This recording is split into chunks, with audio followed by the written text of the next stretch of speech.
जरा सोचिए, एक ऐसा इंसान जो एक ही वक्त में एक खूंखार गैंगस्टर भी हो, एक ताकतवर राजनेता भी और अपने लोगों के लिए एक मसीहा भी। ये कहानी है सरदार अब्दुल रहमान बलोच की, एक ऐसी शख्सियत जिसे दुनिया रहमान डकैत के नाम से जानती थी।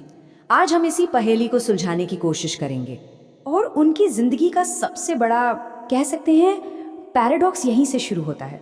देखिए, सरकार की किताबों में तो वो एक खूंखार अपराधी थे, पर लाली के लोग, उनका अपना समुदाय, वो तो उन्हें एक हीरो, एक मसीहा की तरह देखता था, बिल्कुल एक रॉबिन हुड की तरह।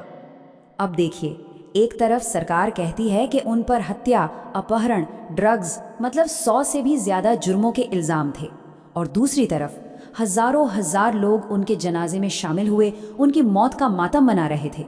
तो फिर सवाल ये उठता है कि असली रहमान डकैत कौन था? एक बेरहम अपराधी या फिर अपने लोगों का चाहता नेता? इसी सवाल का जवाब ढूंढना है हमें। अच्छा, अब रहमान डकैत की कहानी को अगर समझना है ना, तो सबसे पहले हमें उस जगह को समझना होगा जिसने उसे बनाया, और वो जगह थी लारी।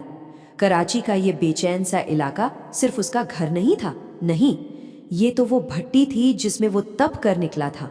जरा सोच कर देखिए, कराची का एक ऐसा कोना जो शहर के सबसे पुराने और घनी आबादी वाले इलाकों में से एक है, पर विकास से कोसों दूर। यहाँ रहने वाले ज्यादातर लोग बलोच थे, जिन्हें सरकार ने, कह लीजिए, दशकों तक नजरअंदाजी किया, और बस इसी गरीबी और मायूसी ने वहाँ अपराध और गैंग कल्चर के लिए एक तरह से उपजाऊ जमीन तैयार कर दी। और ये टाइमलाइन दिखाती है कि कैसे वक्त के साथ लारी में जुर्म बढ़ता गया। देखिए, 60 के दशक में ये सब छोटी मोटी तस्करी से शुरू हुआ, फिर 80 के दशक में अवैध हथियारों की बाढ़ आ गई, और 90 का दशक आते आते गैंग वॉर ने तो इस जगह को, समझिए, जंग का मैदान ही बना दिया था। और बस इसी खतरनाक माहौल में रहमान का उदय हुआ। तो लारी की सड़कों पर जो ये गैंग वॉर की आग लगी हुई थी ना, उसी में से एक नया खिलाड़ी उभर रहा था। ये रहमान की अपनी कहानी थी, वो इन्हीं लड़ाइयों की पैदाइश था। और उसके एक क्रिमिनल बनने का सफर कुछ ऐसा था। शुरुआत हुई एक छोटे ड्रग पेडलर के तौर पर, फिर सिर्फ 13 साल की उम्र में पहली बार हिंसा का रास्ता अपनाया। इसके बाद वो एक शातिर हिटमैन बना, और आखिर में अपने ही गुरु से बगावत करके उसने अपना अलग रास्ता बना लिया।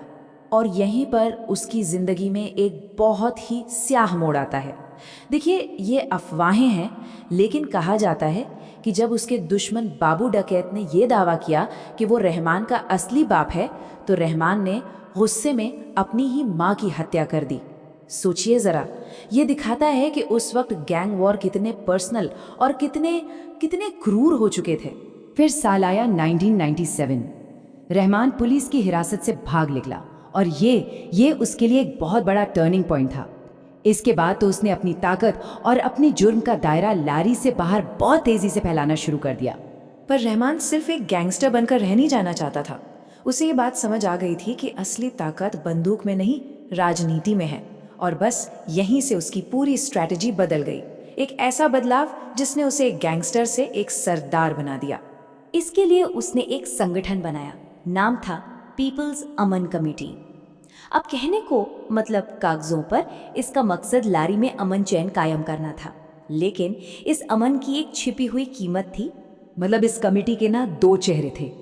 सामने वाला चेहरा तो शांति और अमन का था, लेकिन पीछे का चेहरा था वसूली का, इलाके पर कब्जे का और जुर्म का।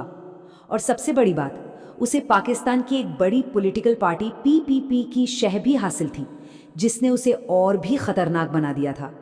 लेकिन कहते हैं ना, हर बादशाह का राज कभी ना कभी खत्म होता है। तो अब हम कहानी के आखिरी और सबसे ड्रामेटिक हिस्से की तरफ बढ़ते हैं, रहमान डकैत की मौत। पुलिस की जो ऑफिशियल कहानी थी वो बिल्कुल सीधी थी।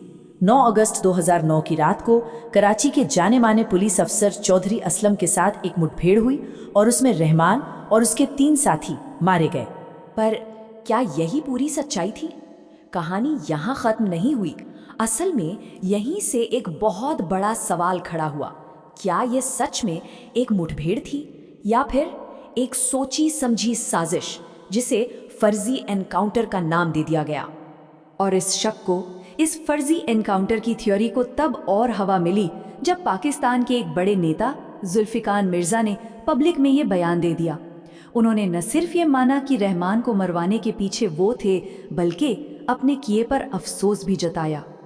तो रहमान तो चला गया, लेकिन उसकी कहानी और लारी पर उसका असर खत्म नहीं हुआ। उसकी विरासत आज भी वहां गूंजती है। चलिए देखते हैं कि उसके बाद क्या हुआ। उस वक्त सरकार ने रहमान के सिर पर 50 लाख रुपए का इनाम रखा था। अब इस रकम से अंदाजा लगाया जा सकता है कि अपनी मौत के टाइम वो स्टेट के लिए कितना बड़ा खतरा, कितना बड़ा दुश्मन बन चुका था।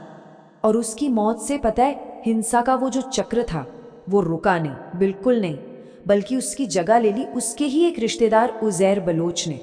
और उसने तो संगठन को पहले से भी ज्यादा ताकतवर बना दिया, पॉलिटिक्स में भी और क्राइम में भी।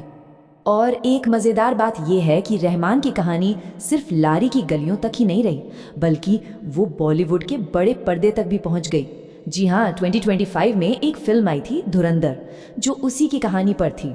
इससे पता चलता है कि वो एक लीजेंड, एक किंवदंती बन चुका था। तो आखिर में हम वापस उसी सवाल पर आते हैं, क्या रहमान डकैत जैसे लोग उस अराजकता, उस केओस से पैदा होते हैं जिसमें वो पलते बढ़ते हैं, या फिर वो खुद उस केओस को जन्म देते हैं? ये एक ऐसा सवाल है जिसका कोई सीधा साधा जवाब नहीं है, और ये हमें उन सामाजिक हालातों के बारे में सोचने पर मजबूर करता है जो इतने पेचीदा किरदारों को बनाते